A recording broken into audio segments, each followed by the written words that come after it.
नमस्कार, आज की बात में आपका स्वागत है। आज प्रधानमंत्री नरेंद्र मोदी ने बिहार में एनडीए के इलेक्शन कैंपेन का बिगुल फूंक दिया, माहौल को गर्म कर दिया। मोदी ने कहा कि घुसपैठियों को बिहार के नौजवानों का हक नहीं मारने देंगे। तुष्टीकरण की आड़ में घुसपैठियों को बचाना अब कांग्रेस और आरजेडी के लिए संभव नहीं होगा। नरेंद्र मोदी के गयाजी पहुंचने से पहले ही लालू प्रसाद यादव ने मोदी पर अटैक किया। कहा, मोदी नीतीश कुमार की राजनीति का पिंडदान करने गया आ रहे हैं। लेकिन गयाजी पहुंचकर मोदी ने कहा कि जो रेल के खेल में फंसे हैं, जो जमानत पर बाहर घूम रहे हैं, वो आजकल ज्यादा टेंशन में हैं, क्योंकि सरकार ने कानून बना दिया, चाहे मुख्यमंत्री हो या प्रधानमंत्री 30 दिन के लिए जेल गया तो कुर्सी भी जाएगी। इसीलिए कांग्रेस और आरजेडी के नेता इस नए कानून का विरोध कर रहे हैं। अब दूसरा पक्ष सुनाता हूं आपको। आज राहुल गांधी और तेजस्वी यादव इमारत शरिया के मदरसे में गए, मुसलमानों से सपोर्ट की अपील की, लेकिन मदरसे के बाहर ओवैसी के सपोर्टर्स इकट्ठा हो गए। राहुल और तेजस्वी से ओवैसी को महागठबंधन में शामिल करने की मांग की। कहा, अगर ओवैसी को महागठबंधन से दूर रखा तो बिहार में कांग्रेस और तेजस्वी की लुटिया डूबनी तय है। आज नरेंद्र मोदी के बयानों, महागठबंधन के नेताओं के रुख से क्या संकेत मिला? क्या इस बार बिहार का चुनाव जाति के बजाय मजहब की बुनियाद पर लड़ा जाएगा?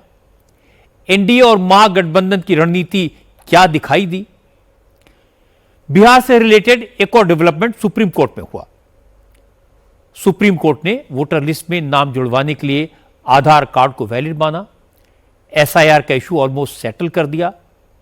क्या सुप्रीम कोर्ट के आज के आदेश के कारण महागठबंधन के हाथ से वोटर लिस्ट के रिवीजन का मुद्दा निकल गया है? इन सारी बातों पर चर्चा करेंगे, लेकिन पहले आपको यह बता देता हूं कि सुप्रीम कोर्ट ने आज एसआईआर के इशू पर इलेक्शन कमीशन और राजनीतिक दलों को क्या निर्देश दिए। इस इशू पर सुप्रीम कोर्ट ने आज स्थिति लगभग साफ कर दी।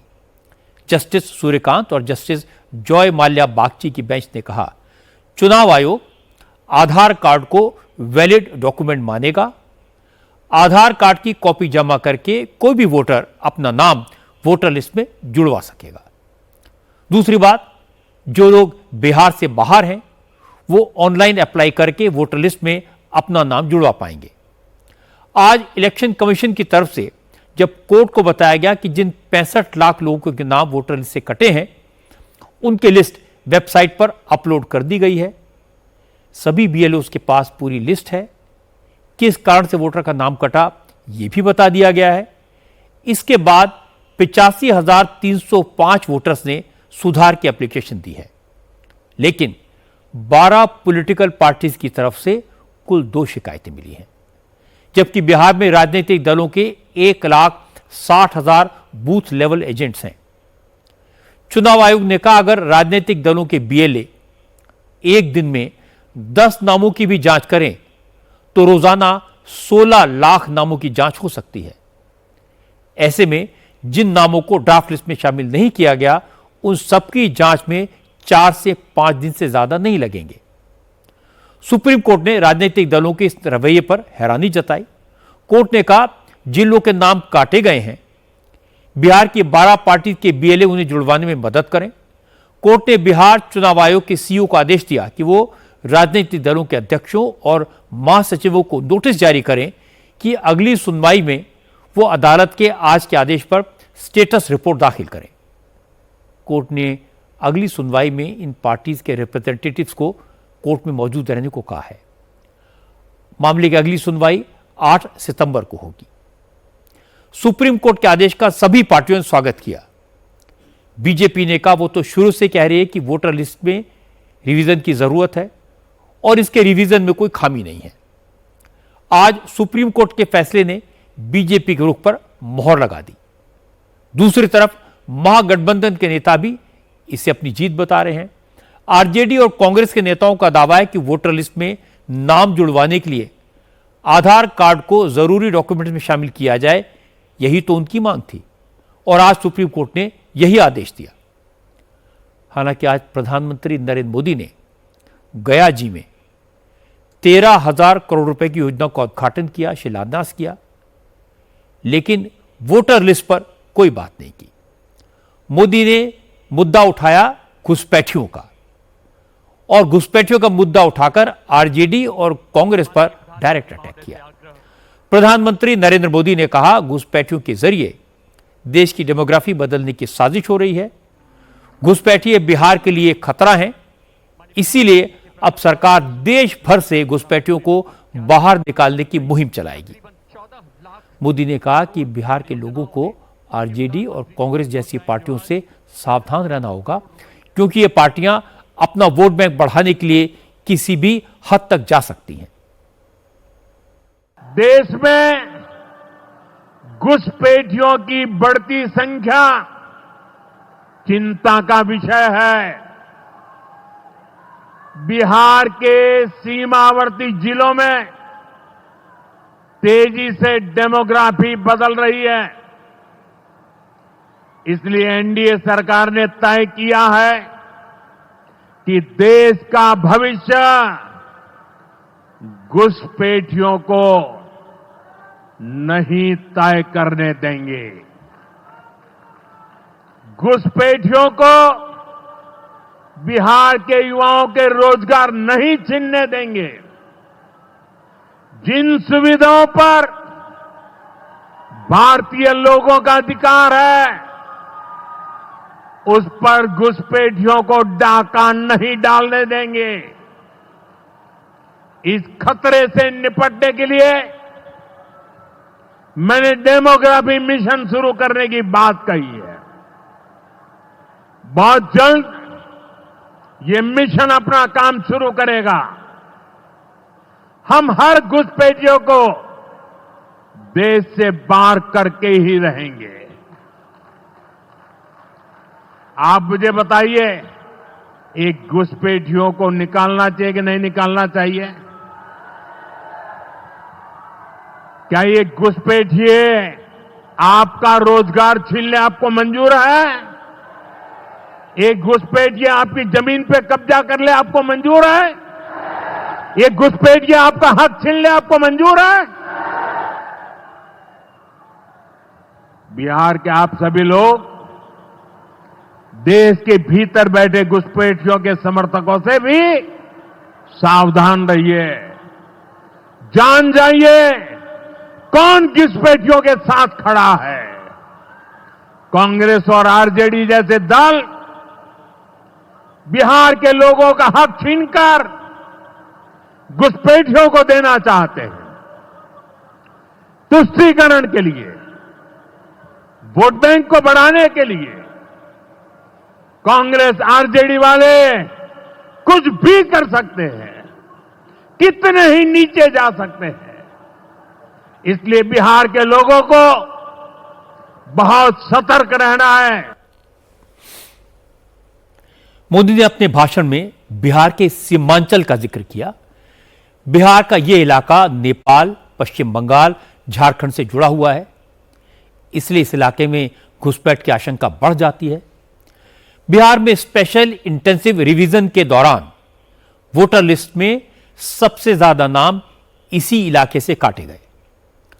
और एक इंटरेस्टिंग फैक्ट यह भी सामने आया कि सीमांचल के 4 जिलों कटिहार, अररिया, पूर्णिया और किशनगंज में आबादी से ज्यादा आधार कार्ड बन गए हैं।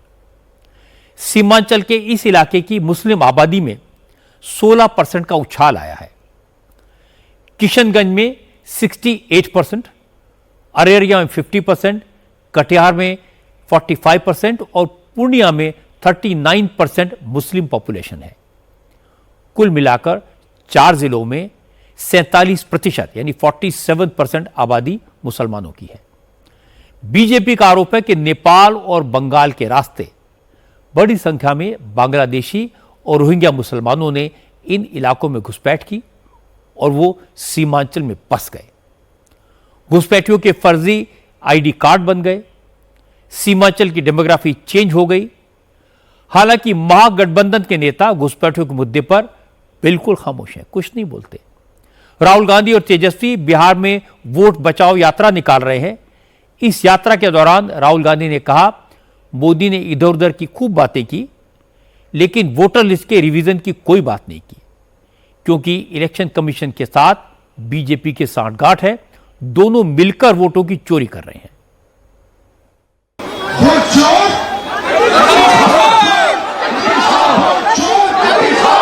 और अब वोट चोर महाराज बिहार आए, आज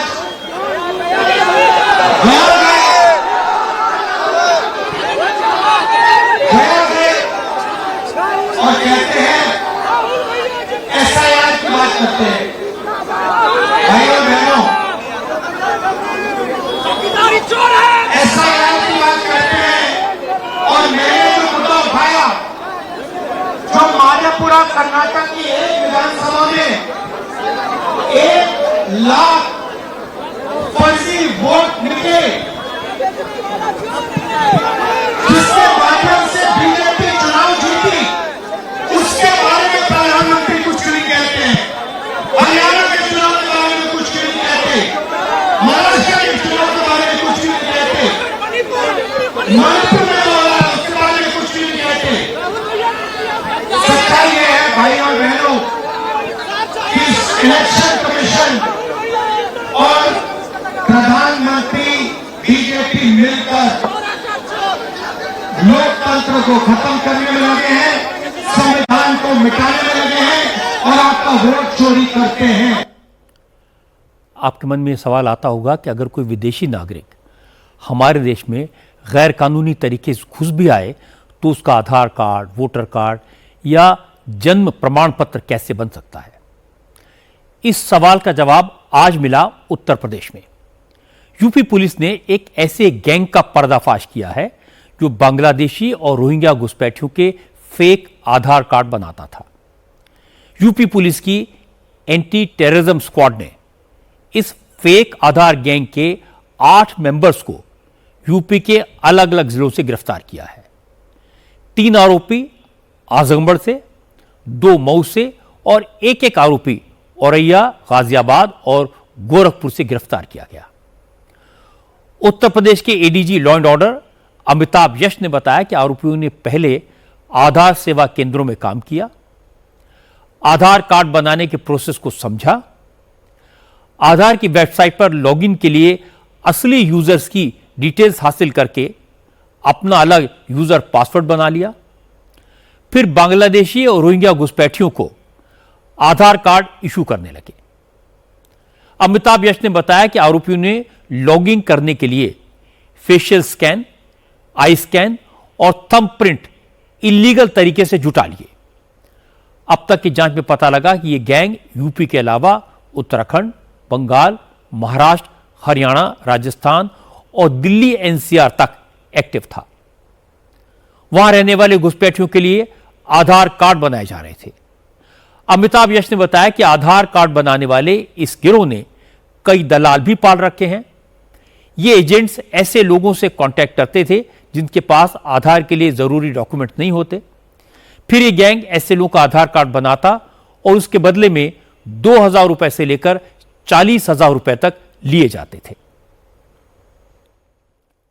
गिरोह द्वारा के व्यक्तियों द्वारा पंजीकृत जन सेवा केंद्र तथा आधार केंद्रों में कार्य करके पूरे प्रक्रिया की जानकारी प्राप्त की गई।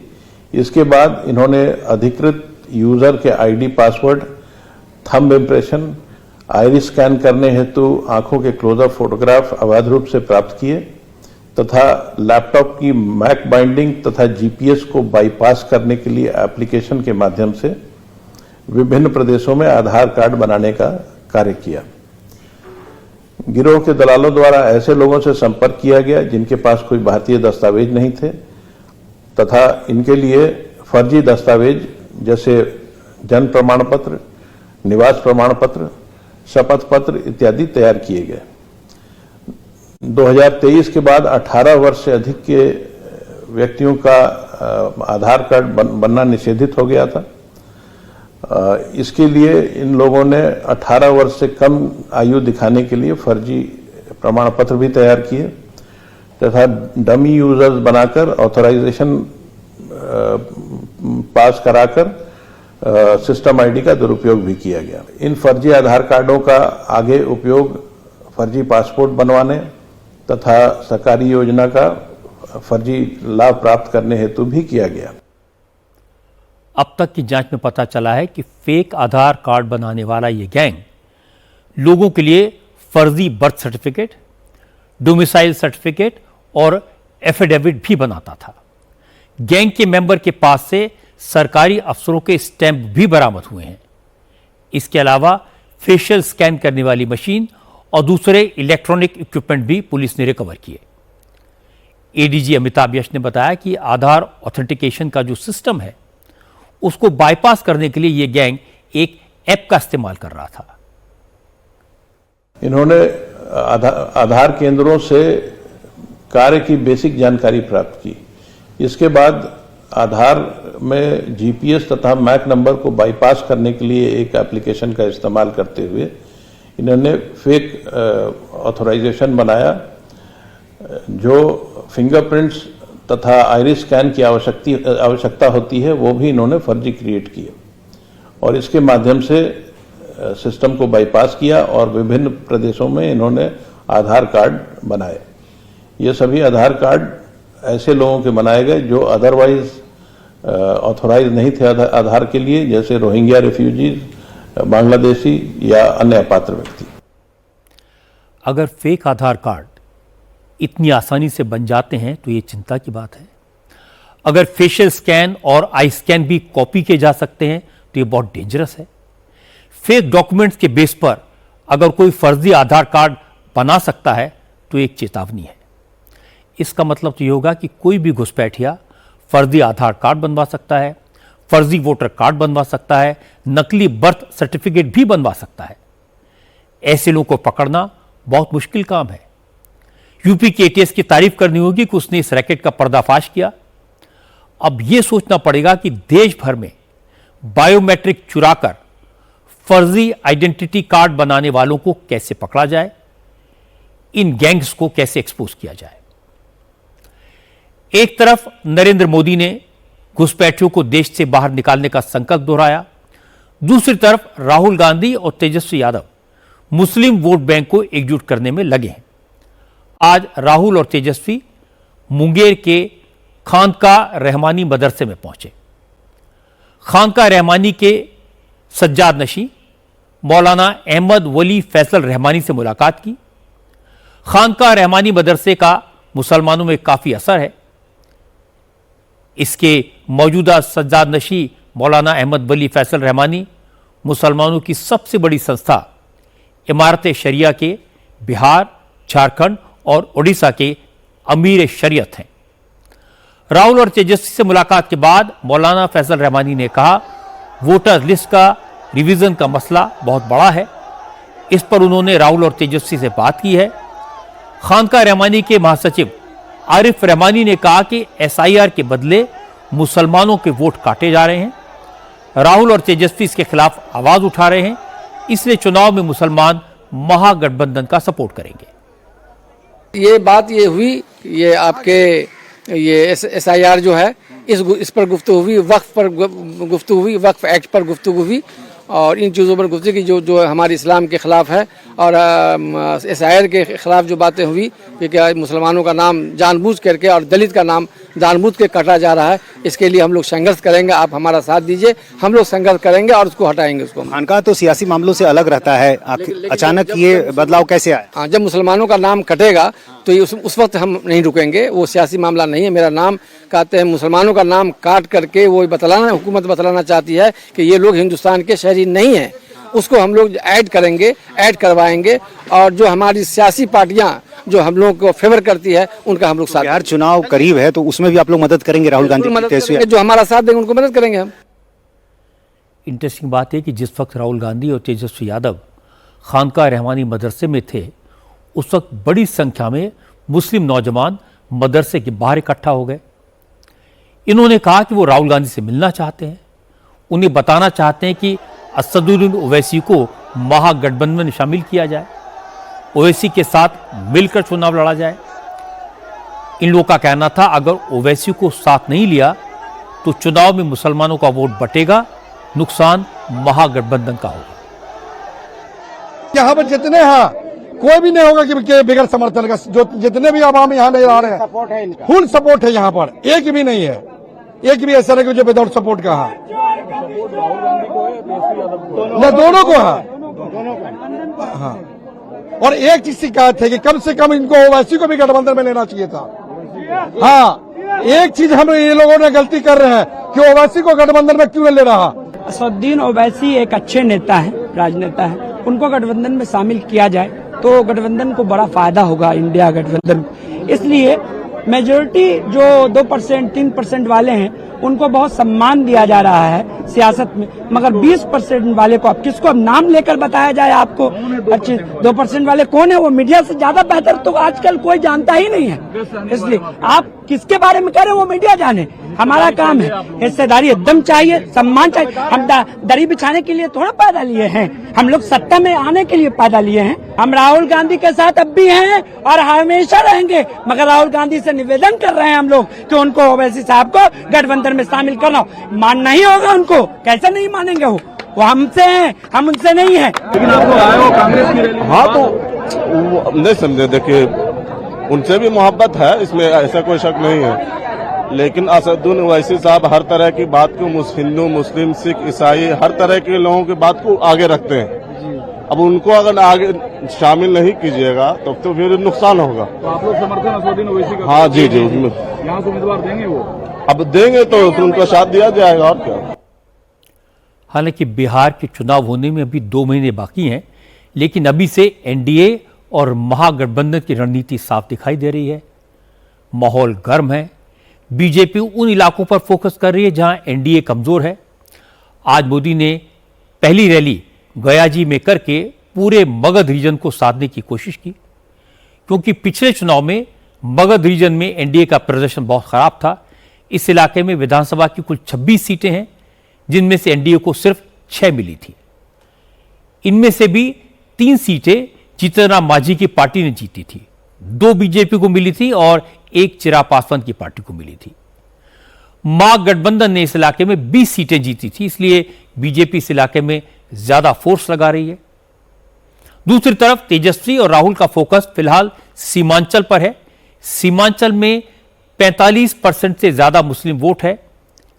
यहां महागठबंधन की स्थिति मजबूत थी, लेकिन पिछले चुनाव में ओवैसी की पार्टी ने सीमांचल में 5 सीटें जीतकर सबको चौंका दिया था। इसलिए तेजस्वी यादव इस इलाके में पूरी ताकत लगा रहे हैं। प्रधानमंत्री नरेंद्र मोदी आज बिहार के बाद बंगाल पहुंचे और बंगाल में भी उन्होंने घुसपैठ, डेमोग्राफी और करप्शन के मुद्दे उठाए। कोलकाता में मोदी ने नए रूट्स पर मेट्रो को हरी झंडी दिखाई। 5,200 करोड़ रुपए की योजनाओं का उद्घाटन किया। इस कार्यक्रम में मुख्यमंत्री ममता बनर्जी को भी इनवाइट किया गया था, लेकिन ममता नहीं आई। क्योंकि प्रोग्राम सरकारी था, इसलिए यहां मोदी ने कोई राजनीतिक बात नहीं की। लेकिन इसके बाद कोलकाता में ही मोदी ने एक रैली को एड्रेस किया और यहां ममता बनर्जी और तृणमूल कांग्रेस पर जमकर हमला किया। मोदी ने कहा, पहले तो बंगाल में टोला टैक्स लगता था, लेकिन अब तो तृणमूल कांग्रेस के नेता और सरकार के मंत्री केंद्र की तरफ से भेजा गया सारा का सारा पैसा हजम कर जाते हैं। मोदी ने कहा कि तृणमूल कांग्रेस के कई मंत्री घोटालों के चक्कर में जेल गए, लेकिन उन्होंने इस्तीफा नहीं दिया। इसके बाद मोदी ने पार्लियामेंट में पास हुए संविधान संशोधन का जिक्र किया। कहा कि अब भ्रष्टाचारी बच नहीं पाएंगे, चाहे कोई मंत्री हो, मुख्यमंत्री हो या फिर प्रधानमंत्री। अगर संवैधानिक पद पर बैठा कोई व्यक्ति 30 दिन के लिए जेल गया तो उसकी कुर्सी जाएगी। इसीलिए तृणमूल कांग्रेस के नेता बेचैन हैं। संसद में बिल की कॉपी को फाड़ रहे थे, लेकिन प्रधानमंत्री ने कहा इससे कुछ होगा नहीं, करप्शन करने वालों को जेल जाना ही पड़ेगा। टीएमसी के एक मंत्री टीचर्स घोटाले में आज तक जेल में है। शिक्षक भर्ती का गंभीर घोटाला, घर से नोटों का पहाड़ मिला, लेकिन तब भी वो मंत्री कुर्सी छोड़ने को तैयार नहीं थे। जनता की हर भावना को यहां निर्ममता से कुचला जाता रहा। इसी तरह टीएमसी के एक और मंत्री पर गरीबों का राशन लूटने का आरोप है। इनकी भी करोड़ों रुपए की संपत्ति जब्त हो चुकी है। ये मंत्री भी जेल जाने के बाद कुर्सी छोड़ने को तैयार नहीं थे। इन्होंने भी जनता की भावना की, संविधान की भावना की कोई परवाह नहीं की। साथियों, आप मुझे बताइए, ऐसे लोग जो भ्रष्ट है, जो जनता को धोखा दे रहे हैं, क्या उन्हें सरकार में अपने पद पर रहने का हक है क्या? हक है क्या? हमने तो ये देखा है कि मुख्यमंत्री तक जेल जाते हैं, लेकिन वो जेल से सरकार चलाते हैं। ये संविधान का, लोकतंत्र का सरासर अपमान है और मोदी संविधान का यह अपमान होते नहीं देख सकता। इसलिए मैंने तय किया ये सब नहीं चल सकता। मंत्री हो, मुख्यमंत्री हो, अरे इतना ही नहीं, प्रधानमंत्री को भी सख्त कानून के दायरे में लाया हूं। लेकिन साथियों, टीएमसी के लोग भ्रष्टाचार के खिलाफ इस कार्रवाई पर भड़क गए हैं। वो इस कानून का विरोध कर रहे हैं। टीएमसी के लोगों ने संसद में इस बिल को फाड़ने की कोशिश की है। ये दिखाता है कि टीएमसी की पूरी राजनीति कैसे भ्रष्टाचार के पहाड़ पर टिकी है। टीएमसी के भ्रष्टाचार की बात करने के बाद मोदी ने बंगाल के लोगों से साफ साफ कहा, जब तक तृणमूल की सरकार रहेगी तब तक बंगाल का विकास नहीं हो सकता, इसलिए बंगाल में अब बदलाव जरूरी है। बंगाल में विकास कार्यों के सामने एक बहुत बड़ी चुनौती भी है। चुनौती ये कि बंगाल के लिए जो पैसा हम राज्य सरकार को सीधे भेजते हैं, उसका ज्यादातर हिस्सा यहां लूट लिया जाता है। इसलिए गरीब कल्याण की अनेक योजनाओं में बंगाल देश के दूसरे राज्यों से पिछड़ा हुआ है। बंगाल में भी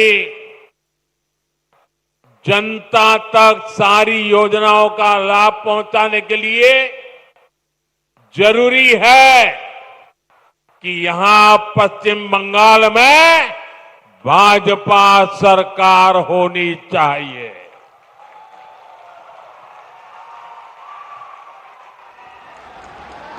ये अब तय है। टीएमसी जावे, बीजेपी आसमे, ये पक्का है कि जब तक बंगाल में टीएमसी की सरकार रहेगी तब तक बंगाल का विकास अवरुद्ध रहेगा, रुका रहेगा। इसलिए आज बंगाल का जन जन कह रहा है, टीएमसी जाएगी तभी असली बदलाव आएगा। मोदी की रैली के तुरंत बाद तृणमूल कांग्रेस के नेता कुणाल घोष और ममता बनर्जी की सरकार में मंत्री शशि पांजा ने प्रेस कॉन्फ्रेंस की। शशि पांजा ने कहा, असल में मोदी भ्रष्टाचार के खिलाफ जिस बिल की बात कर रहे हैं वो विपक्ष को डराने के लिए है। शशि पांजा ने कहा, अगर मोदी की नीयत साफ होती तो पहले अपनी सरकार में शामिल उन मंत्रियों को हटाते जिनके खिलाफ संगीन आरोपों में केस चल रहे हैं। उंगलियां तो आप ही की तरफ जा रही हैं। जो डेटा है वो ये कहता है करीब मोदी जी के कैबिनेट में ही 28 जन हैं जिनके विरुद्ध केस है और उसमें 19 जन ऐसे हैं जिनके अगेंस्ट जो है विरुद्ध हीनियस क्राइम माने बहुत ही गंभीर आरोप है उनके। कहीं किडनैपिंग वाले हैं या मर्डर वाली बात है या महिलाओं के ऊपर अत्याचार वाली बात है। तो ऐसे 19 जन हैं जो आपके मंत्रिमंडल में हैं। तो ये चैरिटी बिगिंस एट होम। पहले तो आपको शुरू करना है, पहले कदम आप ही उठाइए। भारतीय जनता पार्टी बंगाल में भी पैसा लेते हुए दिखे हैं टेलीविजन में। उस समय भारतीय जनता पार्टी बंगाल की ही यूनिट ने अपने ही वेबसाइट में वो स्टिंग ऑपरेशन वाले जो चित्र हैं वो सब दिखाए थे और अब वो भाजपा में है। बंगाल में चुनाव अभी 1 साल दूर हैं, लेकिन मोदी को लगता है कि बंगाल में ममता बनर्जी के खिलाफ लोगों में नाराजगी तो है। तृणमूल कांग्रेस के बड़े बड़े नेता करप्शन के केसेस में फंसे हुए हैं, ये भी जनता को मालूम है। कानून व्यवस्था की हालत बहुत अच्छी नहीं है। बंगाल के हिंदुओं में डर है, इसलिए माहौल बीजेपी के पक्ष में बनाया जा सकता है। लेकिन वो ये भी जानते हैं कि बंगाल में ममता को हराना आसान नहीं है। ममता जबरदस्त फाइटर हैं, सियासत के सारे पैतरे जानती हैं, बीजेपी का डर दिखाती हैं, बंगाली अस्मिता की बात करती हैं। 30% मुस्लिम वोट उनके साथ पक्का है। शायद इसीलिए मोदी ने अभी से तैयारी शुरू कर दी है। आज नरेंद्र मोदी ने बिहार और बंगाल दोनों जगह ऑपरेशन सिंदूर की बात की। पाकिस्तान को एक बार फिर चेतावनी दी। मोदी ने कहा, अब पाकिस्तान में बैठे आतंक के आकाओं को समझ आ गया होगा कि वो भारत की तरफ आंख उठाकर देखेंगे तो पाताल में भी नहीं बच पाएंगे। भारत उन्हें खोज खोज कर मारेगा। बिहार की धरती पर लिया हुआ और संकल्प, ये धरती की ताकत है। इस धरती पर लिया गया हर संकल्प कभी खाली नहीं जाता। और इसलिए तो भाइयों बहनों, जब कश्मीर के पहलगाम में आतंकी हमला हुआ था, हमारे निर्दोष नागरिकों को उनका धर्म पूछ करके मारा गया, मैंने बिहार की इसी धरती से आतंकवादियों को मिट्टी में मिलाने की बात कही थी। आज दुनिया देख रही है, बिहार की धरती से लिया गया वो संकल्प पूरा हो चुका है। आपको याद होगा, उधर से पाकिस्तान हम पर ड्रोन हमले कर रहा था, मिसाइलें दाग रहा था, और इधर भारत पाकिस्तान की मिसाइलों को हवा में तिनके की तरह बिखेर रहा था। पाकिस्तान की एक भी मिसाइल हमें नुकसान नहीं पहुंचा पाई। साथियों, ऑपरेशन सिंदूर ने भारत की रक्षा नीति की नई लकीर खींच दी है। अब भारत में आतंकवादी भेजकर हमले करा के कोई बच नहीं सकेगा। आतंकवादी चाहे पाताल में क्यों न छिप जाए, भारत की मिसाइलें उन्हें दफन करके रहेगी। आज रक्षा मंत्री राजनाथ सिंह ने भी पाकिस्तान को उसकी हैसियत जताई। राजनाथ सिंह ने कहा, अब तो पाकिस्तान के आर्मी चीफ आसिम मुनीर भी मान गए हैं कि पाकिस्तान बालू ढोने वाला खटारा डंपर है और भारत चमचमाती मर्सिडीज जैसा है। राजनाथ ने कहा, इस एग्जाम्पल के बहाने भी मुनीर ने भारत को धमकी देने की कोशिश की। लगता है कि ऑपरेशन सिंदूर में बुरी तरह मार खाने के बाद भी पाकिस्तान को अकल नहीं आई।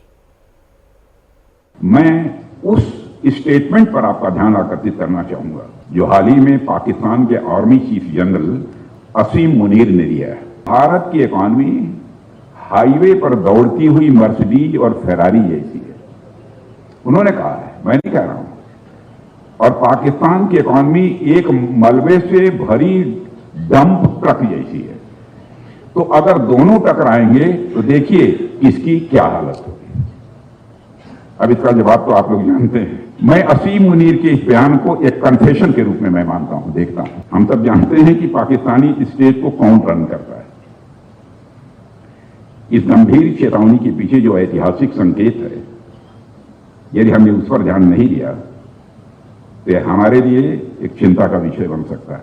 और हां, यदि हम इस पर ध्यान देंगे और इस पर तैयारी करेंगे तो इस तरह की चेतावनियों का करारा जवाब देने में भारत सक्षम है। मुझे ऐसा लगता है साथियों कि हमें पाकिस्तानी सेना की इस भ्रम को तोड़ना होगा। ऑपरेशन सिंदूर के चलते तो वैसे उनके मन में यह भ्रम उत्पन्न होना भी नहीं चाहिए था। कैसे हो गया यह ऊपर वाला जाने।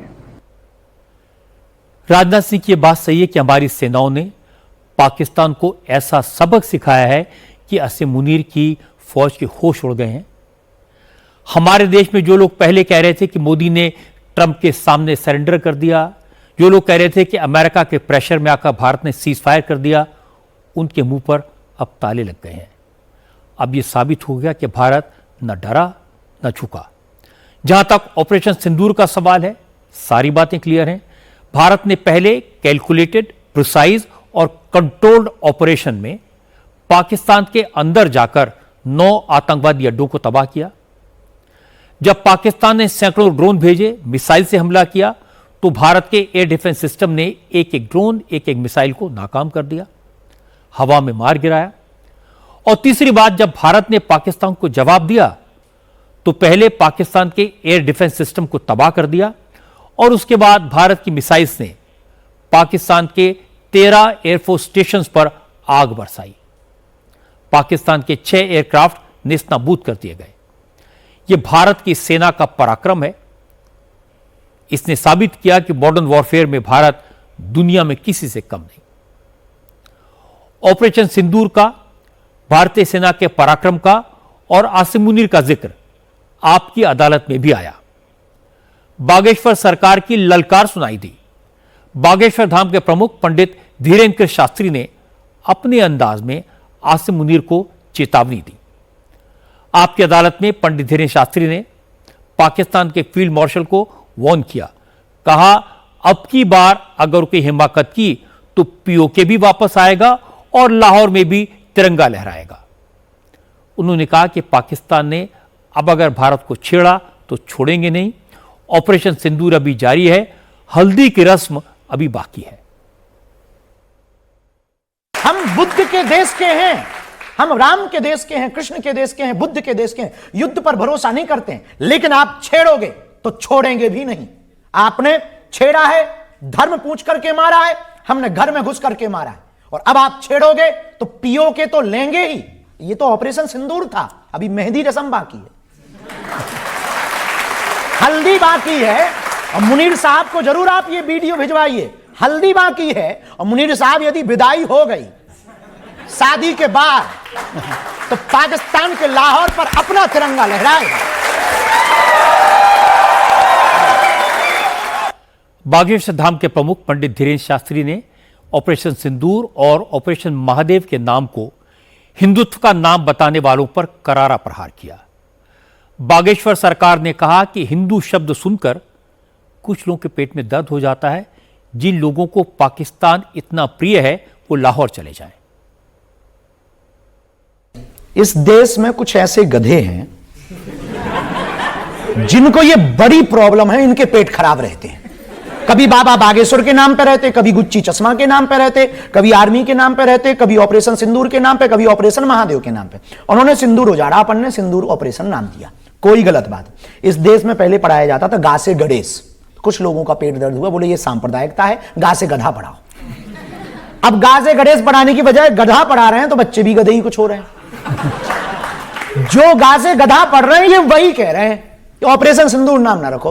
तो हमने ये तो समझ लिया है कि ये कुछ लोगों का पेट दर्द है, ऐसे लोगों को बहुत ही जल्दी लाहौर शिफ्ट हो जाना चाहिए।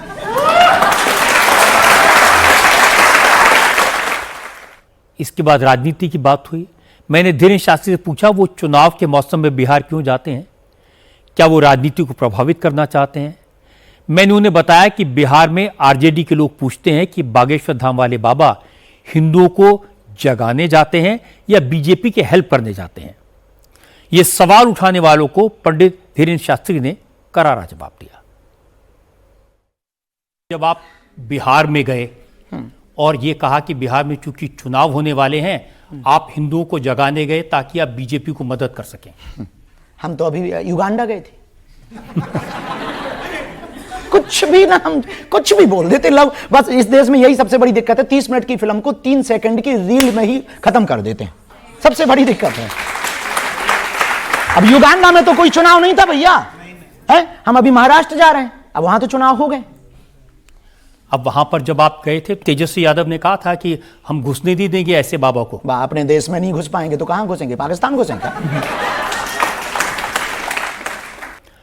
आपकी अदालत के शो में बागेश्वर धाम के पीठाधीश्वर पंडित धीरेन्द्र के शास्त्री ने हंसते हंसते बहुत बड़ी बातें कह दी।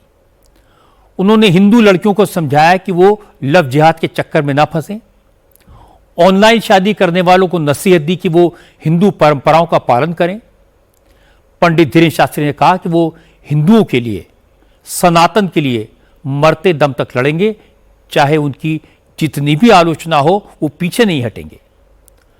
आपकी अदालत में धीरेन्द्र शास्त्री ने अपनी बातों से कभी दर्शकों को रुलाया तो कभी हंसाया।